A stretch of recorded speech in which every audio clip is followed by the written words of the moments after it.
pedir para os amados irmãos que estão nos acompanhando abrir as suas Bíblias no livro de Mateus, no capítulo 26. Eu tenho uma breve mensagem para deixar para a igreja, para que essa palavra possa alimentar a fé dos irmãos e edificá-los e confirmá-los na posição em que os filhos de Deus estão. Livro de Mateus, no capítulo 26, eu quero ler os versículos 36 até o 39. Mateus 26, versos 36 a 39. Graças a Deus.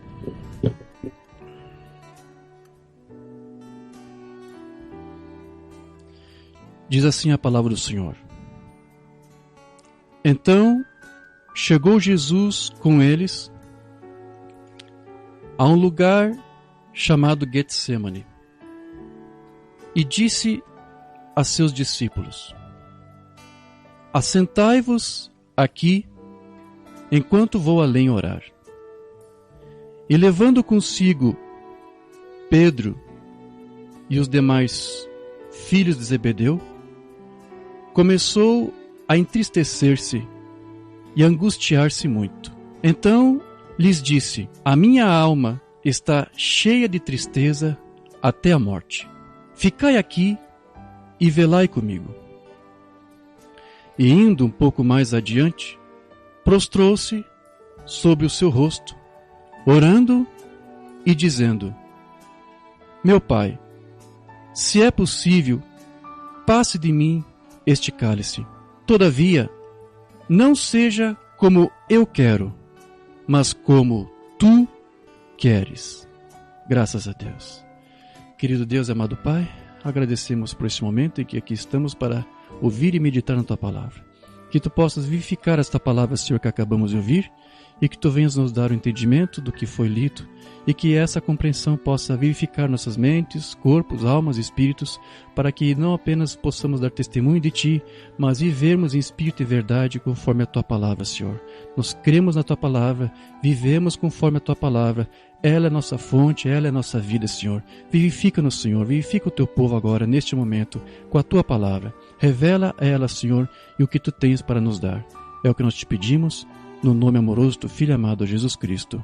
Amém. Graças a Deus. Amém, queridos. Esta escritura que nós lemos aqui, de Mateus, Jesus está mostrando um momento muito triste em que ele estava vivenciando. Ele disse que ele estava triste até a sua alma. Muitas coisas estavam se passando ali na mente do Senhor Jesus. E com certeza ele estava se recordando naquele momento de tantas coisas que ele havia feito, ou antes de que Deus, através da sua vida, havia feito. Mas ele sabia que a religião organizada daquele dia, estava próximo de julgá-lo, de condená-lo à morte de cruz. Mesmo depois de muitos terem presenciado tantas coisas que ele havia feito, né? Multiplicando pães e peixes, curando os cegos, dando vista aos cegos, abrindo os ouvidos do surdo, a boca dos mudos, caminhando sobre as águas, acalmando tempestades, multiplicando pães e peixes. Mesmo assim, mesmo tantos sinais, tantos prodígios que Deus estava fazendo por meio dele, aquele povo ainda se mostrou incrédulo ao ponto de julgá-lo e de condená-lo, acusando ele de blasfemado contra a lei, contra a palavra de Deus, porque ele estava fazendo uma coisa que, segundo eles, não era de acordo com a palavra, de acordo com as Escrituras. Sabe, toda religião organizada, quando ela não aceita a palavra, ela sempre vai usar esse recurso, esse argumento. Você está indo contra nossas leis, você está indo contra a nossa palavra, você está indo contra as nossas Escrituras. Então eles sempre vão dar essa desculpa, quando na verdade geralmente são eles mesmos que estão contra a Escritura e contra a palavra. Então Jesus aqui estava triste. Ele estava triste, estava vivendo ali horas angustiantes, E como eu disse, a alma dele estava ali triste, né? Como ele disse, até a morte. Porém, mesmo estando desejoso de se ver livre daquelas aflições que lhe aguardavam, Jesus mesmo assim ele estava disposto a sacrificar também a sua vontade para que a vontade de seu Pai se estabelecesse. Jesus sabia que ele era uma obra-prima que o seu Pai havia esculpido, né? E que para que essa obra-prima fosse perfeita, ela precisava ser ferida. Jesus sabia disso. E era assim também que o irmão Branham nos explicava, né? Na mensagem, a obra-prima, lá no final, o irmão Branham, quando encerra a sua mensagem, ele faz uma palavra, se dirige a Deus em uma palavra de oração, e ele vai dizer assim, lá no parágrafo 214, nós não fizemos caso dele, ferido e oprimido, mas ele foi ferido pelas nossas transgressões. A obra-prima de Deus foi ferida. E ele foi ferido pelas nossas transgressões. Pelas suas pisaduras, fomos sarados. Curai os enfermos, Senhor, em sua presença divina agora, enquanto sabemos que tu estás aqui. Purifique nossas almas, nossos corações, de todo o mal, de todos os maus pensamentos, de todas as más conversações, todas as coisas que são erradas, nos purifique. E oramos, Pai, para que tu cures nossas enfermidades. E nós sairemos daqui sentindo que somos seus filhos santificados. E com sangue sobre nós, falamos através do sangue a palavra. Conceda isso, Senhor, nós te pedimos no nome de Jesus Cristo. Amém. Essa foi a oração aqui que o irmão Branham fez. Então veja, aqui o irmão Branham está falando sobre o sacrifício que Jesus Cristo, o Filho de Deus, havia feito lá 2000 anos atrás. E ele fala aqui de como o sangue ainda é eficaz para nós, ainda nesta hora. Porém, seria muito bom se nós refletíssemos um pouco sobre como que Jesus se sentiu lá no jardim do Getsemane e sobre o que se passou na sua mente, na mente do nosso irmão mais velho. Todos conseguem ter uma pequena ideia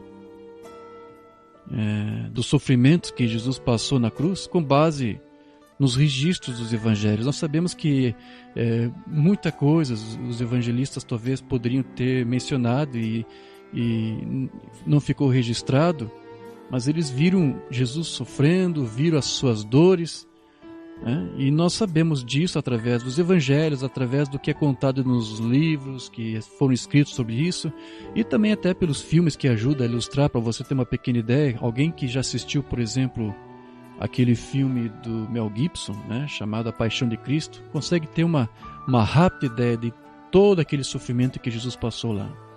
Porém, eu queria refletir um pouco aqui, não exatamente sobre o sofrimento em si, mas sobre a fé que Jesus Cristo demonstrou ter e que deu a ele forças para suportar esse sofrimento que ele estava tendo, e a fé que conduziu ele depois até a cruz. Porque é por esta fé de Cristo que todos nós hoje vivemos. É por esta fé que nós nos movemos e é por esta fé que nós somos santificados. E por esta fé que também nós alcançamos a nossa justiça, a nossa justificação. O apóstolo Paulo disse lá em Gálatas 2:20 o seguinte, ele disse: já estou crucificado com Cristo, e vivo não mais eu, mas Cristo vive em mim. E a vida que agora vivo na carne, vivo-a na fé do Filho de Deus, o qual me amou e se entregou a si mesmo por mim. Nós já estudamos em outras ocasiões que essa tradução que o irmão Branham lia da Bíblia era a tradução da King James, que traduziu essa passagem lá conforme o texto em inglês como sendo a fé do Filho e não como a fé no Filho, como ocorre em algumas de nossas traduções para o português. Então, o irmão Branham, ele usava essa tradução para dizer que a fé que nós temos não é nossa, não é a nossa fé no Filho, mas é a fé do Filho, ou seja, a fé que a igreja tem é a fé do próprio Filho de Deus.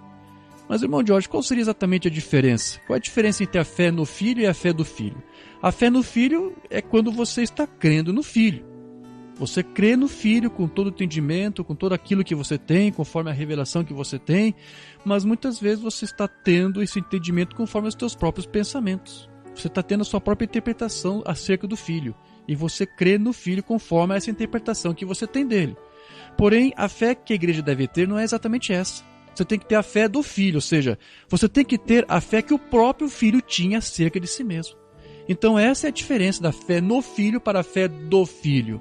Eu fiz ontem uma pesquisa no grego e realmente fica um pouco difícil para os tradutores, porque não existe uma preposição ali ligando a palavra pistis, porque eu acho que é assim que é em grego, fé, e Jesus, né? Apenas diz fé em Jesus, então não diz fé de Jesus ou fé em Jesus, mas pela lógica e os tradutores mais especializados entendem que é a fé de Cristo, é a fé de Jesus. Então era assim que o Branham também entendia. Então a tradução do rei Tiago, embora ele reclamasse de alguns erros, nesse ponto está correto. Então é essa fé que Paulo disse que ele tinha. Ele tinha a fé do Filho de Deus.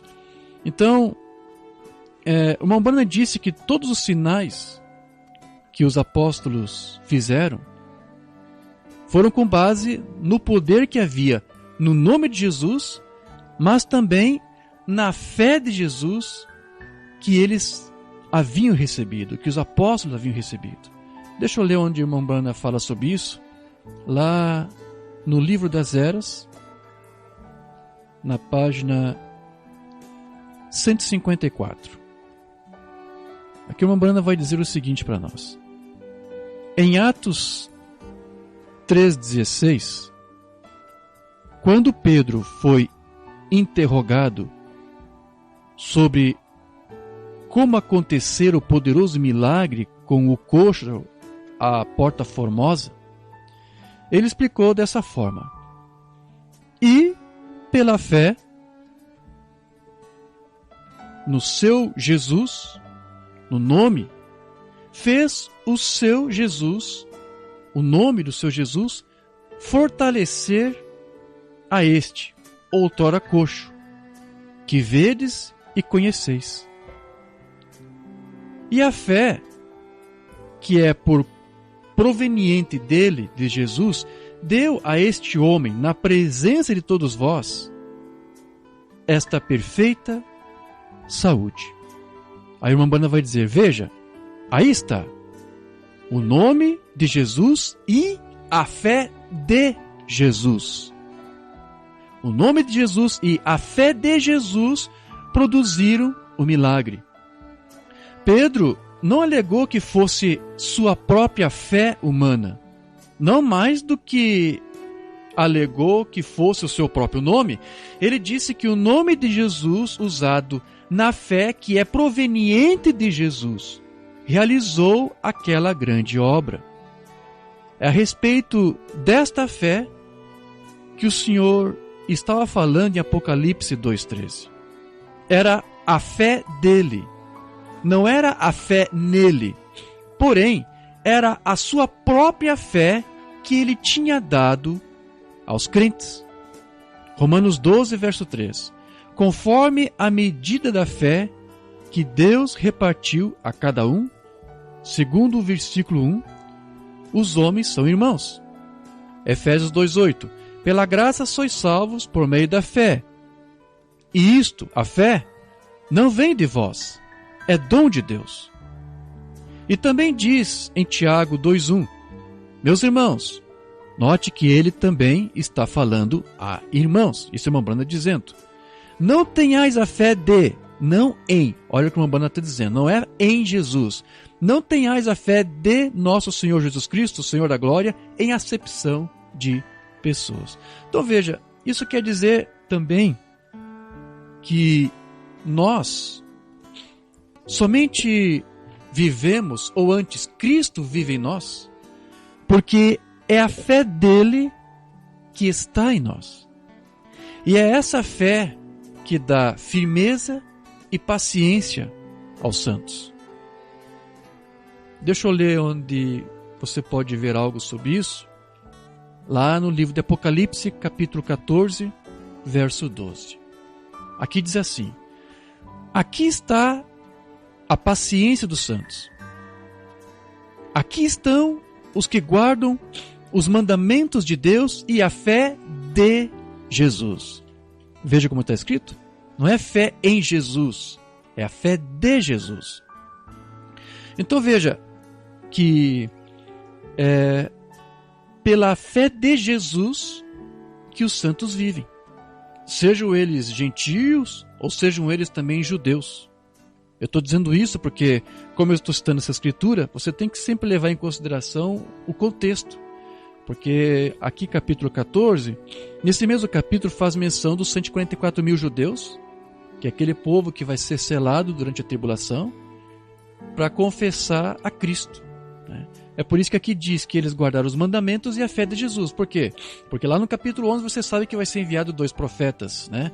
Alguém com o ministério de Moisés e alguém com o ministério de Elias. Então, aquele profeta com o ministério de Moisés, o que vai fazer? Ele vai restaurar a fé de Israel de volta aos mandamentos, às ordenanças, conforme Deus lhes deu.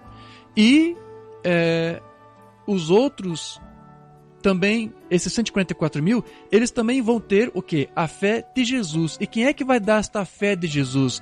É o ministério de Elias. É o Elias que vai fazer isto. O Elias vai vir para dar àqueles 144 mil, aqueles judeus selados, a fé de Jesus, para que eles creiam com a mesma fé que Cristo tinha. Então veja, toda vez que Deus envia este ministério do Elias, a partir da era das igrejas, o ministério de Elias está aqui com esse objetivo, de fazer o povo pôr a sua fé em Deus e ter também a fé de Cristo. É esse o trabalho principal que o ministério de Elias faz. É isso que esse Elias iria fazer. Então, quando o Elias dos judeus vier, ele vai levar eles a ter a mesma fé do Filho de Deus, que na verdade é a mesma fé que os judeus receberam quando Cristo veio lá pela primeira vez. É a mesma fé, não é uma outra fé, não é uma outra doutrina, é a mesma, porque só existe uma doutrina, só existe uma fé. E foi assim que o irmão Branham explicou. Deixa eu ler isso numa mensagem que não temos traduzida, chamada Super Sinal, do dia 24 de junho de 62, a partir do parágrafo 58. Mombana aqui vai nos dizer o seguinte: agora, observe então que a Escritura é estritamente interpretada por si só. Observe. E ele converterá a sua primeira vinda os corações dos pais aos filhos, tomando os antigos pais patriarcas, ou pais patriarcais, ou seja, Mombana aqui está se referindo aos patriarcas judeus, Abraão, Isaac e Jacó, não é isso? E convertendo a fé deles a estes novos filhos da fé de Jesus. Veja, estes novos filhos, quem seriam? Seriam os pais pentecostais, amém? Os apóstolos ali da primeira era da igreja. Então, observe que toda igreja primitiva estava alicerçada na fé de Jesus, não em Jesus, mas na mesma fé que Jesus tinha. Depois uma banda vai dizer, vindo diante dele, estou vindo diante de Jesus. A vinda do Messias, convertendo os seus corações para esta, longe da lei para este, ou seja, para a graça de Deus, para uma nova aliança. E na sua segunda vinda, ele converterá o coração dos filhos de volta aos pais originais pentecostais novamente. Então veja, querido, quando o ministério de Elias viesse, que não é outro senão o próprio ministério do Filho do Homem, ele converteria a igreja desse dia àquela fé pentecostal, que é a mesma fé que Jesus tinha. É isso que o Umbanda está dizendo. E é dessa fé que toda igreja, então, também deveria viver ao longo das eras, ao longo dos séculos, porque é essa fé que torna a igreja de Jesus uma igreja vitoriosa. Porque foi com essa fé que Jesus se tornou vitorioso. E a mesma fé que Cristo tinha tem que ser também a mesma fé que a igreja deve ter agora. Umbanda disse algo sobre isso lá na mensagem Dia da Vitória, do dia 21 de abril de 63. No parágrafo 248, Umbanda vai dizer assim: nós temos a luta da fé. Vamos lutar o bom, completar a nossa vitória, pois nossa vitória completa é positiva, certamente, tem que ser. Temos os primeiros frutos disso. Nós temos a evidência disto em nossos corações agora. Sim, porque veja, os nossos corações agora foram convertidos, não é isso? Aquela mesma fé dos pais da igreja. Amém. Porque já deixamos a primeira batalha para trás de nós. Temos sido capazes de conquistar através da fé de Jesus Cristo. Nós tivemos um dia da vitória. Amém, graças a Deus. Então veja, foi graças à fé que Cristo teve em seu Deus e Pai que hoje então nós podemos viver. Ou antes, Cristo mesmo viver em nós. Porque a nossa própria fé, que é intelectual, ela não pode fazer nada, ela não é nada. Ela não possui poder nenhum. Não há vida em si. Não há semente alguma em uma fé que seja natural e humana, porque nada que o homem faça no natural trará benefícios para o reino dos céus. Pois até mesmo as obras que o homem faz, na verdade é Deus mesmo fazendo através deles. E Deus ainda até recompensa o homem, né? Deus recompensa o homem como se ele não fosse o verdadeiro autor das obras que ele mesmo fez por intermédio do homem. Lá em Zacarias nós lemos o seguinte, a Zacarias capítulo 4, versículo 6. Não por força nem por poder, mas pelo meu espírito, diz o Senhor dos Exércitos. Então veja, essa escritura, ela nos mostra que nada do que nós obtemos no reino dos céus é baseado em algum esforço ou habilidade nossa.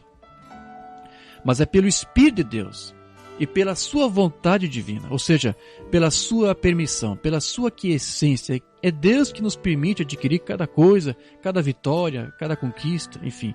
Mas veja,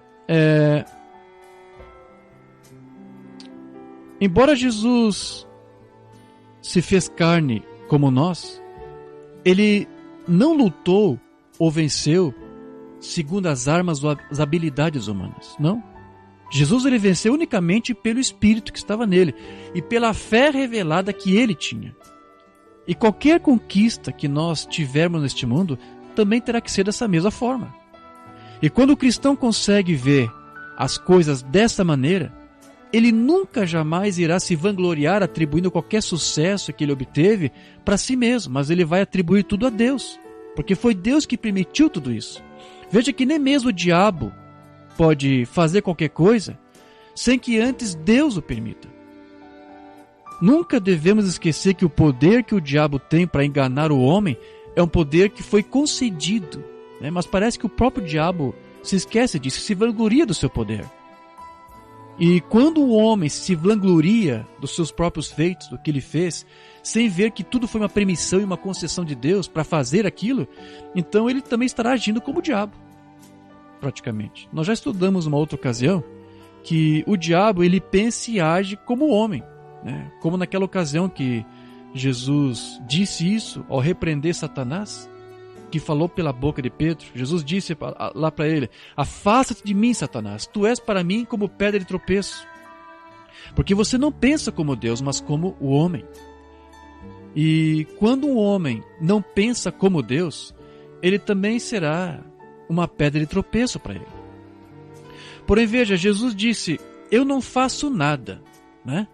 Não sou eu que faço, é Deus em mim que faz. Eu não tenho nada para ensinar, porque eu não tenho uma doutrina própria que seja minha. Minha doutrina é a doutrina do meu Pai. Então veja, Jesus atribuía tudo de volta para quem? Para Deus. Mesmo sendo ele, Jesus, Deus ali na terra na forma de um homem. Portanto, veja que Jesus, ele não foi uma pedra de tropeço para Deus. Isso porque Jesus sabia quem ele era. Mombana disse que Jesus ele tinha uma fé. Vamos ver qual é a fé que Jesus tinha. Mombana vai explicar isso na mensagem Sabedoria versus Fé, do dia 1º de abril de 62. Aqui, Mombana vai dizer assim: Jesus tinha uma fé. Fé em quê? No que ele era, o Filho de Deus. Então veja, Jesus sabia que ele não era Deus e que ele não tinha nenhum poder a não ser aquele que o seu Pai lhe havia dado. Então, Jesus tinha essa fé.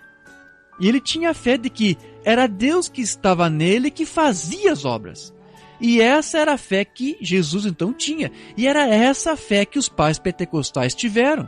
E também terá que ser essa mesma fé que aqueles judeus lá, como eu falei, que vai estar selado na tribulação, também vão ter, depois que a noiva partir. Então, não será uma outra fé diferente, será a mesma fé, porque só existe uma doutrina, só existe uma fé. Foi isso que Paulo disse lá em Efésios 4:5. Há um só Senhor, há uma só fé e há um só batismo.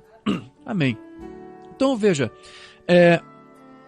a fé que Cristo tinha fazia ele dar glória somente para Deus, por tudo aquilo que era feito. Jesus nunca atribuía a si mesmo como o autor daqueles sinais, daqueles prodígios que eram realizados. Lembra quando Israel estava andando pelo deserto com sede?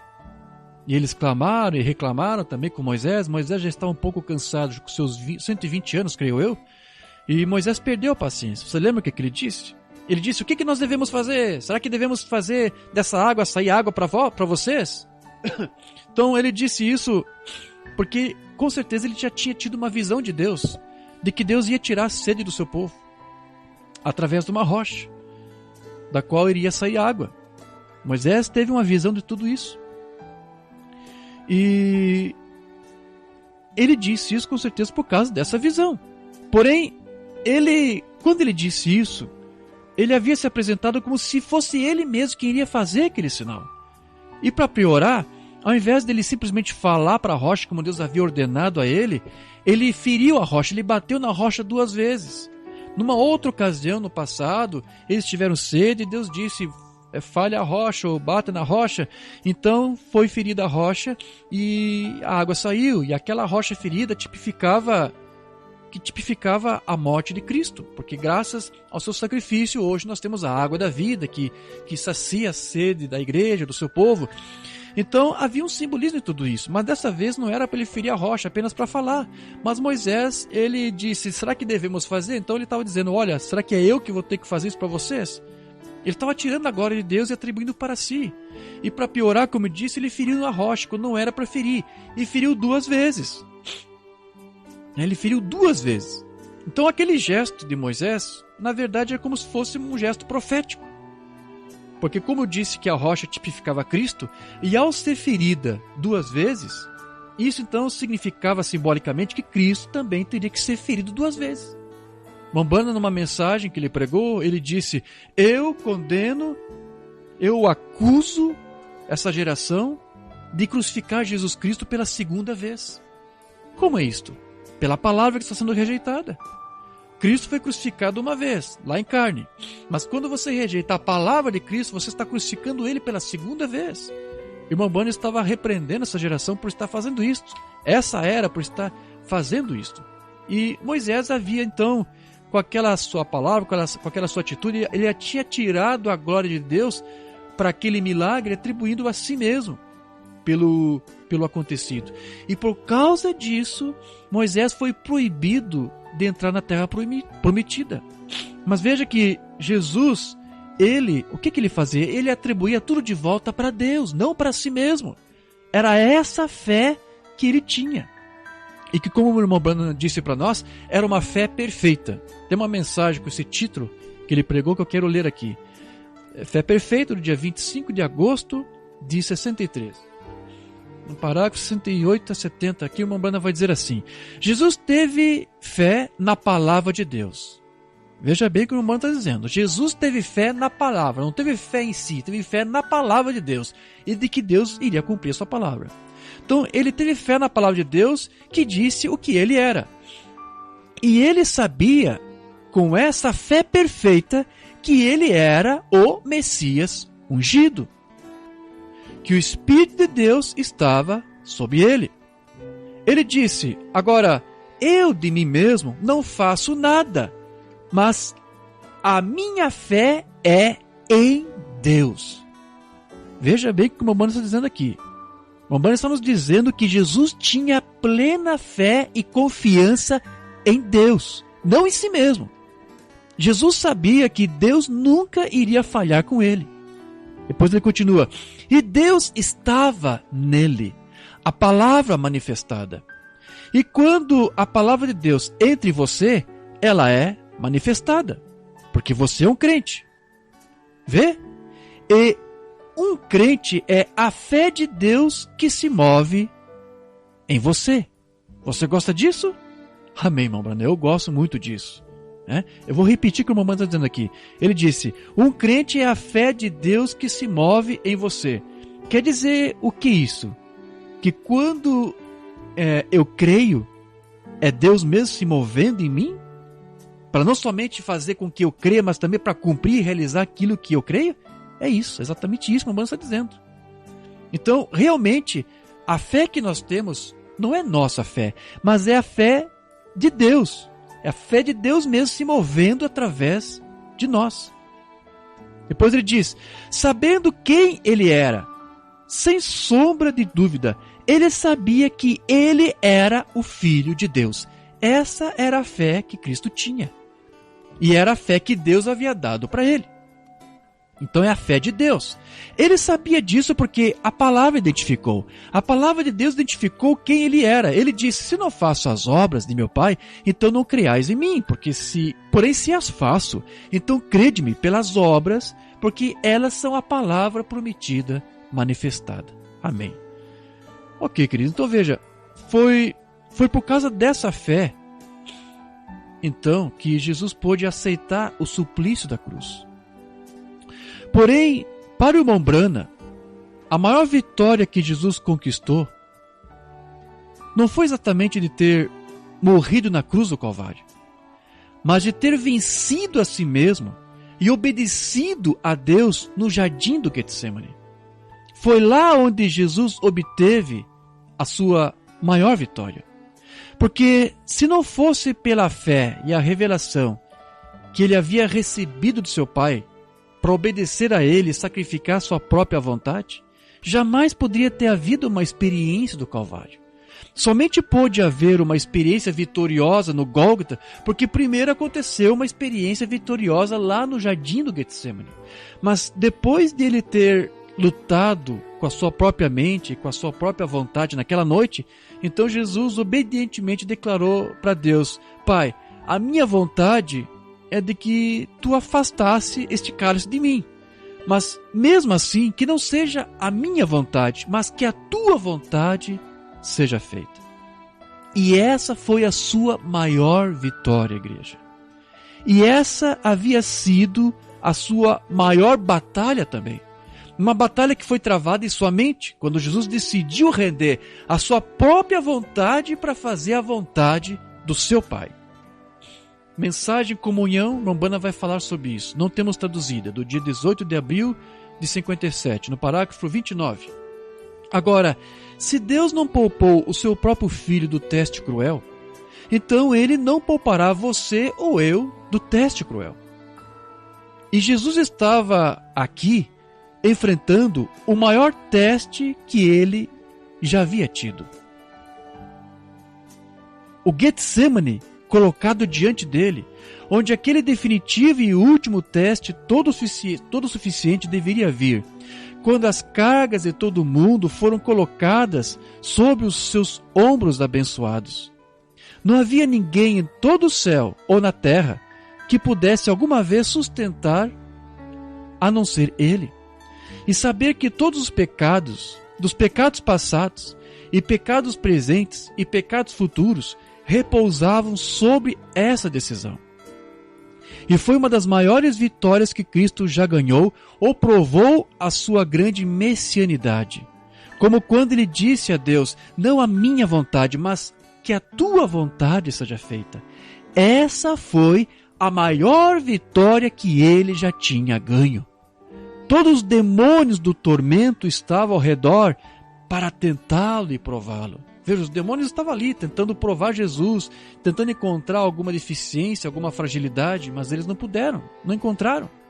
E quando nós acertamos com Deus, quando nossos corações se tornam puros e o Espírito Santo tem assumido o seu lugar em nosso coração, essa é a coisa mais gloriosa de ter testes. A Bíblia nos diz que os nossos testes e provações são mais preciosos para nós do que a prata e o ouro do mundo. Então, devemos ser gratos. Amém, graças a Deus. Então, veja que não foi quando Jesus operou grandes sinais que ele provou a sua messianidade, como o Mombrana disse. Não foi quando ele multiplicou pães e peixes, quando ele limpou leprosos, quando ele abriu os ouvidos dos surdos, quando ele abriu os olhos dos cegos, quando ele andou sobre as águas, quando ele acalmou tempestades, ressuscitou os mortos. Mas quando? Quando foi? Quando ele mostrou ser um filho obediente a Deus. Foi ali que ele mostrou a sua messianidade, porque Deus, para Deus, a obediência é muito melhor que sacrifício, não é isto? 1 Samuel 15:22, porém Samuel disse, tem porventura o Senhor tanto prazer em holocaustos e sacrifícios, como em que se obedeça a palavra do Senhor? Eis que o obedecer é melhor do que o sacrificar. Então, não que o sacrifício de Jesus não tivesse valor, mas como eu disse, somente pôde haver um sacrifício porque houve primeiro uma obediência. Ele só pôde sacrificar porque ele primeiro obedeceu. Observe que foi no Jardim do Éden que ocorreu o que poderíamos chamar de o maior fracasso de toda a raça humana. Que foi quando lá o primeiro Adão cedeu sua própria vontade contra a vontade de Deus e caiu. E Satanás com certeza deve ter dado muitas gargalhadas quando ele viu o que ele conseguiu fazer lá. Mas foi, veja que interessante, foi justamente em um outro jardim, o jardim do Getsemane, que a raça humana ali obteve a sua maior vitória já conquistada.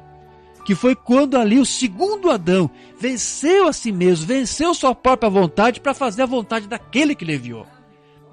Agora, deixa eu falar algo para você. Você sabia que essa falsa doutrina da unicidade, ou da unidade, ou unicismo, que tenta fazer de Jesus o próprio Deus e Pai, você sabia que essa doutrina, ela anula tudo isso? Ela anula até mesmo essa grande obra de Cristo no jardim. O unicismo torna todo esse esforço de Jesus ali apenas como se fosse uma grande encenação. Porque é isso que seria. Porque se ele realmente fosse o próprio Deus, não haveria dor, não haveria desespero, não haveria uma luta, não haveria uma entrega. Como que haveria uma entrega contra quem? Uma entrega a quem? Uma submissão a quem? A si mesmo? Porque se ele era Deus, ele estaria se entregando a si mesmo. Não haveria isto. Não haveria uma entrega de Jesus, não haveria uma submissão, não haveria uma subserviência, não haveria uma obediência, não haveria uma confiança. Porque se Jesus fosse Deus, que mérito que poderia haver dele entregar a sua vida, sabendo que ele poderia voltar à vida no momento que ele quisesse? Se Jesus fosse a própria pessoa de Deus, seria muito fácil para ele tomar aquela decisão, porque ele mesmo ressuscitaria a si próprio naquele momento, minutos depois, horas depois, quando ele quisesse. Se Jesus fosse Deus, queridos, não poderia haver ali duas vontades diferentes, como nós vimos ali no jardim, né? Eu tenho uma vontade, mas eu abro mão da minha para fazer a tua. Se ele fosse Deus, não poderia haver duas. Então o que você tem ali não é um ser como uma natureza humana lutando contra a sua própria natureza divina. Porque é assim que ensina tanto os unitários como os unicistas, os unitários e os trinitários. A trindade e a unicidade são irmãs gêmeas, eu tenho dito isso antes. E eles ensinam a mesma coisa. Não, ali é a natureza divina de Cristo, sendo superior à sua natureza humana. Ou a natureza humana sendo subserviente à sua própria natureza divina. Não, não é isso. Isso é teologia. O que você tem ali no Evangelho, o que você tem ali na Bíblia, é um filho se sujeitando ao Pai, pura e simplesmente. E não um Deus lutando contra si mesmo, ou se contracenando em dois papéis ao mesmo tempo. Não é isto. Agora veja que Cristo, ele se entregou, não pensando que ele pudesse ressuscitar a si próprio, a hora que ele desejasse, mas porque ele cria que Deus lhe daria a sua vida outra vez. Ele confiava que Deus poderia lhe trazer a vida novamente. Jesus não ressuscitou a si mesmo, querido, foi Deus. Foi Deus quem ressuscitou o seu filho. Deus, ele honrou a fé que o seu filho tinha, que tinha nele, no Pai. Jesus, ele sabia que não era ele, o filho primogênito, que fazia todas aquelas obras, mas era o Pai que habitava nele, que fazia aquelas obras. Então, Jesus, com essa fé, ele podia até ter seus próprios pensamentos, ou um arrazoamento, se você quiser entender assim. Jesus, com essa fé que ele tinha, ele podia voltar-se para si em seus pensamentos e podia dizer, vamos ver, se meu Pai, que está em mim, pôde ressuscitar o meu amigo Lázaro, que esteve morto por 4 dias, então, ele com certeza vai ter poder. Vai ter poder para ressuscitar até mim mesmo, se caso eu morrer na cruz. Então, ninguém pode ser mais poderoso que o meu Deus e meu Pai. O diabo até pôde mostrar um pouco seu poder quando ele me colocou lá no pináculo do templo, mas só o meu Deus e meu Pai é que tem poder para me levar mais adiante, para mais longe, lá de volta aos palácios de marfim dos céus, de onde eu saí, para depois me fazer sentar em seu trono. Veja, esta era a fé que Cristo tinha. E era isso, era dessa maneira que ele pensava, porque Jesus tinha essa fé. Ele cria que Deus, o seu Pai, podia fazer isso. Então, ele tinha uma fé de ressurreição. Jesus tinha a fé de arrebatamento. Ele cria que Deus poderia lhe ressuscitar e assentar aos céus. Ele podia. Deus podia fazer isso e Cristo sabia. Ele confiava em Deus, disse o irmão Branham. E nós, queridos, nós também podemos fazer esse mesmo arrazoamento. Se Deus pôde ressuscitar Jesus Cristo, nosso irmão mais velho, e fazer dele as primícias dos que dormem, como disse os apóstolos, porque essa é a fé deles, então ele também terá poder para ressuscitar nós no dia do arrebatamento. Porque ele não é um Deus de mortos, mas ele é um Deus de vivos. Então, nós também devemos ter essa mesma revelação que Cristo tinha. O irmão Branham, ele também ensinava que a fé é um mistério, não é isso? Um mistério que é revelado. Por isso que ele dizia que a fé é o quê? É uma revelação. Algo que foi revelado. E a fé, ela vem pelo ouvir da palavra. Portanto, a fé é o quê? É a palavra de Deus que foi revelada a nós. Mas se a fé é a palavra de Deus revelada, então ela não pode mais ser uma coisa misteriosa, né? Mas ela tem que ser o quê? Algo que é revelado e aberto para nós. Quero ler aqui rapidamente uma passagem que é muito lida, e eu quero aqui fazer um rápido comentário sobre ela. Deuteronômio 29, verso 29. Onde lá Moisés diz, as coisas encobertas pertencem ao Senhor, nosso Deus, ou seja, as coisas misteriosas, né? É assim que muitos interpretam. Então as encobertas pertencem ao Senhor, mas as reveladas nos pertencem a nós e aos nossos filhos para sempre, para que cumpramos todas as palavras desta lei. Amém. Então veja, essa escritura ela é muito citada, como eu disse. Porém, muitos dão a ela um sentido um pouco distinto do que ela está realmente pretendendo aqui. E sempre quando isso acontece, meu irmão, basta você ir para o contexto. Às vezes alguns me fazem perguntas, meu irmão, o que quer dizer isso da passagem da Bíblia? Eu sempre digo, olha, leia o contexto. ou antes de explicar aquela passagem, eu faço justamente isso. Eu começo a mostrar o que diz antes e o que diz depois. Basta você ter um contexto e você vai entender o que a Escritura está dizendo. E aqui, para você entender exatamente o que está sendo dito por Moisés, para você entender, é só você pegar o contexto. No capítulo anterior de 29, ou seja, no capítulo 28 de Deuteronômio, do que Deus fala ali? Ou antes, do que Moisés trata? Ele fala ali que Deus vai abençoar ou amaldiçoar. O capítulo 28 fala das bênçãos e das maldições. Deus abençoaria aqueles que obedecessem às suas leis e amaldiçoaria aqueles que as transgredissem. Então, nesse caso, as coisas que foram reveladas eram o quê? Era isso aqui que Moisés tinha mostrado no capítulo anterior. O que Deus disse no capítulo 28 sobre o que cada um deveria fazer, as prescrições que Deus deu e as consequências que viriam com a obediência ou não daqueles preceitos que Deus havia dado. Foi isso que Deus tinha revelado. Então isso deveria ser guardado por Israel e também depois passar adiante para os seus filhos, para os seus descendentes. Então, quanto às coisas encobertas, o que seria isso? Isso teria que se referir simplesmente ao tempo e a maneira como Deus, então, abençoaria ou amaldiçoaria alguém conforme o caso. Não cabe ao homem saber como e de que maneira Deus irá cumprir com as suas bênçãos ou com as maldições. Cabe a ele apenas guardar e cumprir com aquilo que lhe foi ordenado a fazer. Às vezes, Deus não amaldiçoa porque ele pode dar um tempo para que seu filho se arrependa, se corrija. Deus pode fazer isso. Então, não se preocupe com essa parte. Essa parte está encoberta para você. Deus vai cumprir a parte dele, mas não tente saber como, de que maneira e quando. Essa é a parte encoberta que Moisés estava se referindo. Então, ele disse, aquilo que nos foi revelado, você tem o quê? Que cumprir. Ou seja, aquilo que foi ordenado. Aquilo precisa ser cumprido. E uma vez que a lei foi revelada, agora então ela precisava ali ser cumprida pelos filhos de Israel. Então veja que quando Deus nos revela algo, Ele quer o quê? Ele quer que você faça alguma coisa com isso. Quando Deus revela algo para você, Deus ele quer saber o que nós iremos fazer com aquilo que Ele nos revelou. Se vamos obedecer ou se vamos rejeitar o que Ele nos revelou. O pai revelava para o seu filho qual era a sua vontade. E revelava para o seu filho aquilo que ele deveria fazer. Mas o filho, ele tinha o direito de obedecer ou não ao que lhe foi mostrado a fazer. E quando o filho obedecia, cabia apenas então a Deus decidir quando e de que maneira ele o recompensaria por aquela sua obediência. E nós sabemos pelos evangelhos que nem tudo, na verdade, era revelado ao filho. Você deve se recordar quando Jesus disse que não sabia quando que ele iria voltar novamente. Ele disse, nem os anjos sabem, nem o filho, a não ser o pai. Então, ele não estava mentindo quando disse aquilo, porque isso não lhe havia realmente sido revelado a ele. Agora, somente Deus é que podia saber, como ele mesmo disse, só o Pai no céu é que sabe.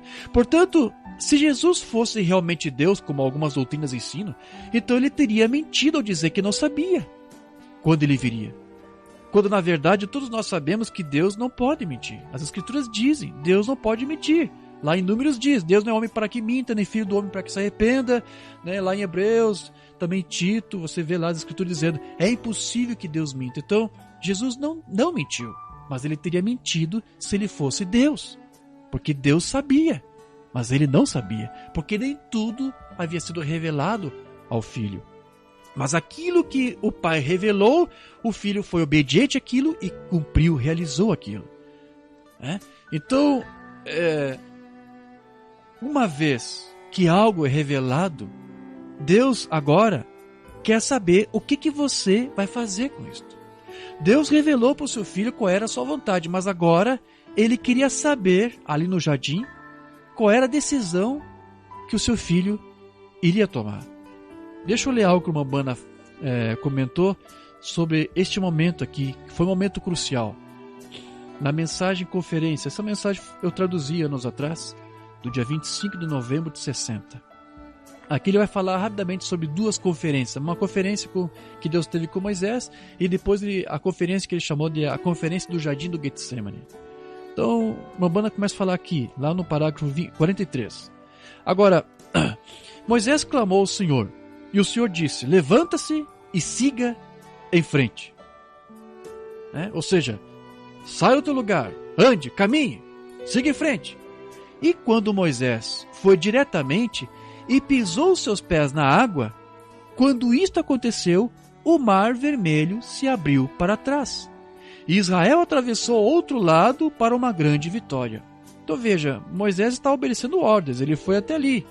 E Deus lhe deu mais uma revelação, ele disse: levante-se e caminhe, ande adiante. Então só depois que ele atuou, agiu conforme aquela revelação, é que então aquela revelação se materializou. Moisés entendeu o que ia acontecer ali. Então a fé que Moisés recebeu de Deus era uma fé que, para se materializar, deveria ter ou ser acompanhado pelo quê? Pela obediência. Houve uma revelação e agora ele tinha que ceder e atuar em cima daquela revelação. Então, quando ele obedeceu àquela revelação, àquela ordem, então aquilo se concretizou. Depois Mambana diz: eles tiveram uma conferência. É deste modo que sempre temos que fazer, que é ter conferências. Agora, eu quero falar de uma outra bem rápido. Houve uma conferência. Há muitas delas que poderíamos falar, porém vamos apenas não passar desta outra. Houve uma conferência no Getsemane uma vez, quando havia de ser trazido após uma vida vitoriosa, que havia derrotado enfermidades, vencido tudo no mundo. Ele chegou ao Getsemane e o Pai tinha que conferir para ver se ele, ou seja, se Jesus, realmente queria ir até o fim ou não. Oh, que coisa! Então veja, Deus queria saber o que o seu filho iria fazer com a revelação que ele havia recebido. Então, Jesus estava sendo provado ali no jardim.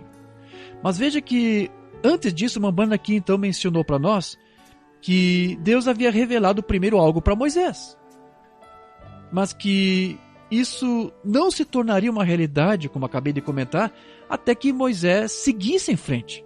E só então o que Deus revelou para ele é que iria se materializar. É por isso que o Mambana disse que a fé é como ver algo pelo sexto sentido. Ele chamava a fé de sexto sentido. Então, a fé, ela também pode ser chamada dessa maneira. E nesse sentido, você pode ver aquilo que os olhos naturais não conseguem enxergar. Deus revelou a Jesus o que ele deveria fazer. Mas até que Jesus agisse sobre aquilo, aquilo não seria uma realidade, não iria acontecer. E assim também a fé tem a ver com a revelação, que é a palavra invisível, mas que depois, por meio da ação, se torna a revelação expressada.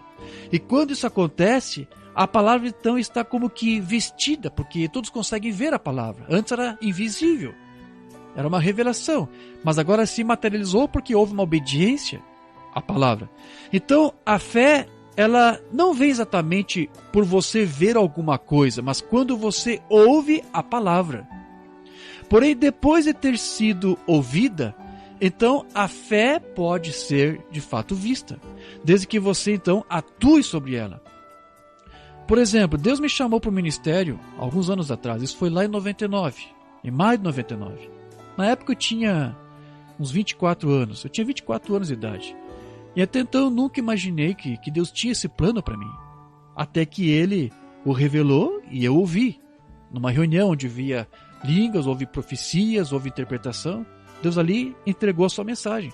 Mas veja, aquela palavra que foi revelada, ela nunca se tornaria visível se eu não atuasse sobre ela. Mas como o Mambana disse aqui, um crente é a fé de Deus que se move em você.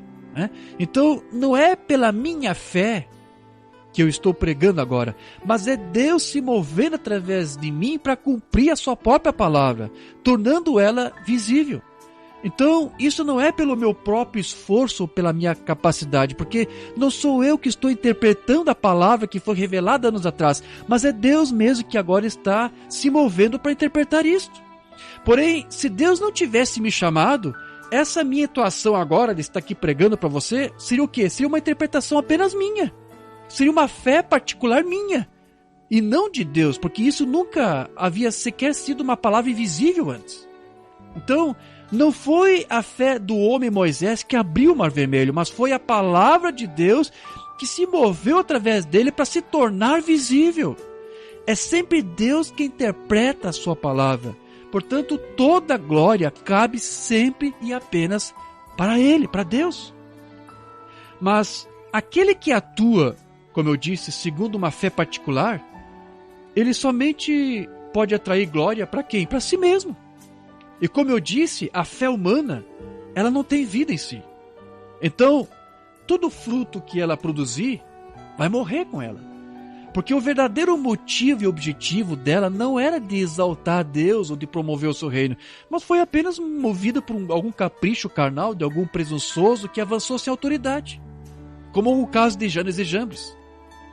Janes e Jambres, eles produziram os mesmos sinais que Moisés. Porém, em momento algum, eles estavam trazendo à manifestação a palavra invisível ou a fé revelada.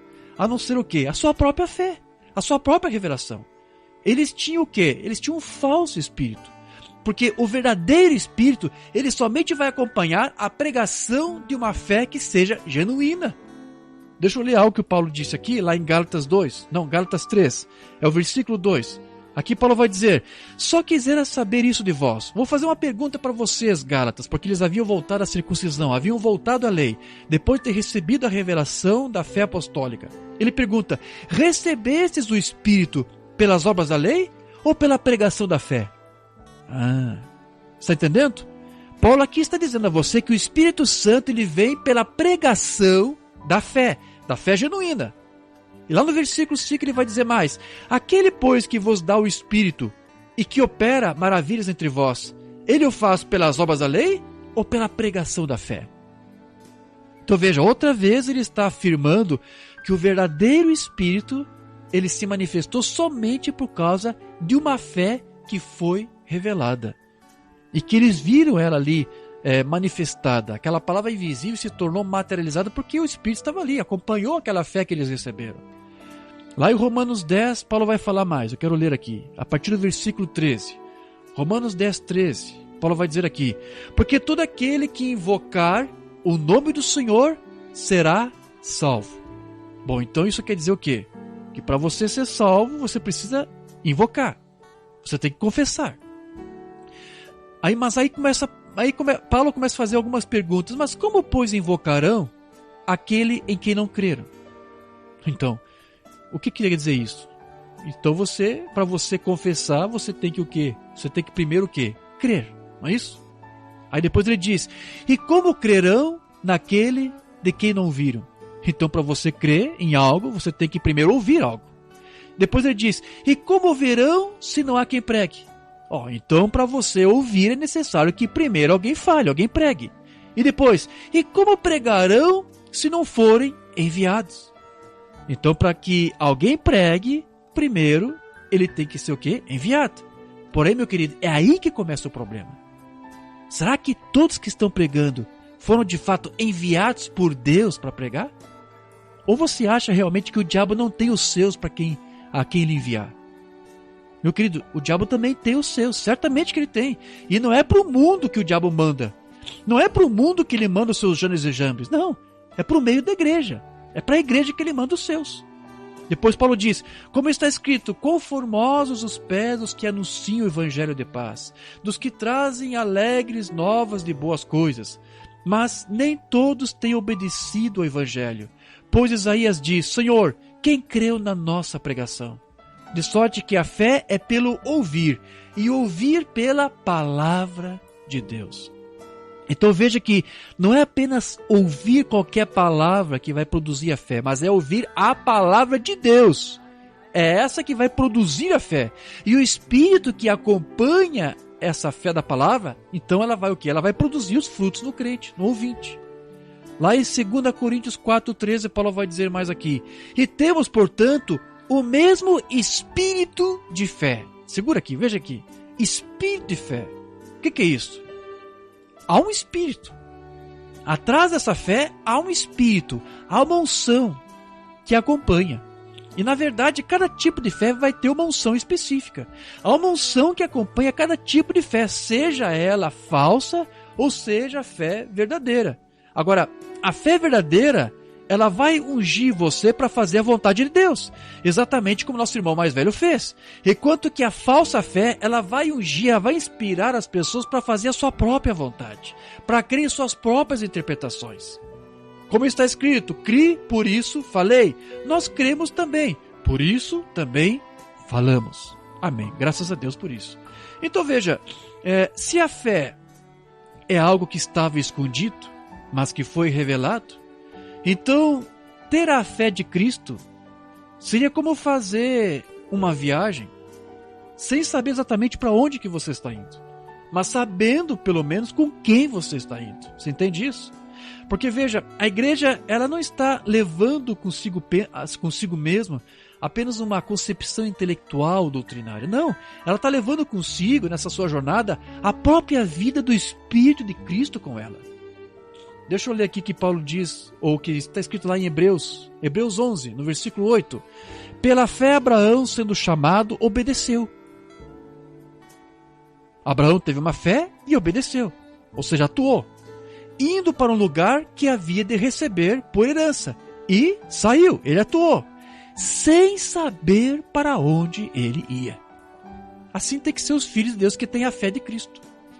Ele anda em obediência à palavra. Ele recebeu uma revelação. E Deus atua através dessa própria revelação nele, porque o Espírito está acompanhando, ungindo essa vida. E muitas vezes você não sabe para onde está indo. Cristo, ele não sabia para onde que ele estava indo, para onde Deus estava lhe levando. Ele apenas estava preocupado em ouvir e atentar e receber e atuar em cima do que ele ouvia. Assim é que tem que ser todos aqueles que têm esta fé de Cristo, porque é assim que vai agir alguém que tem esta fé. Nós sabemos que, conforme Jesus disse, lá para Nicodemos, é assim que todo o Filho de Deus vai atuar, Porque aqui foi dito, Abraão saiu sem saber para onde ia, e Jesus disse para Nicodemos, é assim que são todos aqueles que têm esse Espírito, ou que são nascidos de Deus, nascidos desse Espírito, que nasceram de novo. Lá em João 3,7 diz aqui, não te maravilheis de ter dito, isso é Jesus dizendo a Nicodemos, necessário vos é nascer de novo. O vento assopra onde quer, e ouves a sua voz, mas não sabes de onde vem, nem para onde vai. Assim é todo aquele que é nascido do Espírito. Então veja, mesmo não sabendo para onde está indo, o Filho de Deus, ele obedece mesmo assim.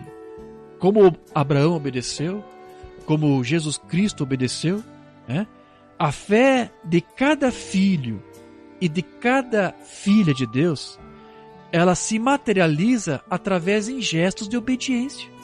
Como Abraão demonstrou obediência, como Cristo mostrou obediência ao Pai. Então, a fé de Jesus não somente se materializou na sua obediência a Deus, mas também se materializou em mim, em você, na igreja, na vida de todos os seus demais irmãos. Pois todos nós hoje somos filhos e filhas de Deus graças à sua obediência, à obediência do nosso irmão mais velho. Em obediência a Deus, Cristo se tornou nós, para que então hoje, agora, nós, eu e você, pudéssemos nos tornar Ele. Foi como a banda disse lá na mensagem, companheirismo. Deixa eu ler aqui, nós não temos traduzida, 12 de dezembro de 56, a partir do parágrafo 55.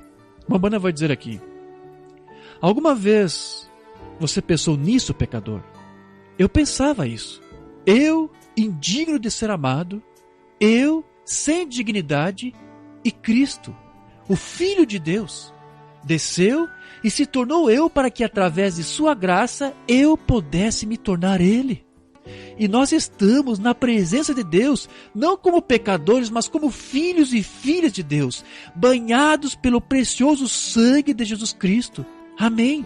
Isso deve rasgar o coração de qualquer pecador ao perceber que Cristo se tornou pecado para que você, através da justiça de sua obediência a Deus, veja, graças à obediência de Cristo a Deus, pudesse se tornar Ele na presença de Deus, para ficar sem mácula, por meio do sangue derramado da sua oferta.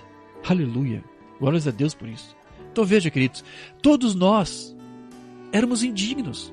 por causa daquela derrota lá do Jardim do Éden, mas por causa da fé do nosso irmão mais velho, que se materializou em obediência na vitória do Jardim do Getsemane, é que hoje todos nós nos tornamos dignos de sermos chamados filhos de Deus.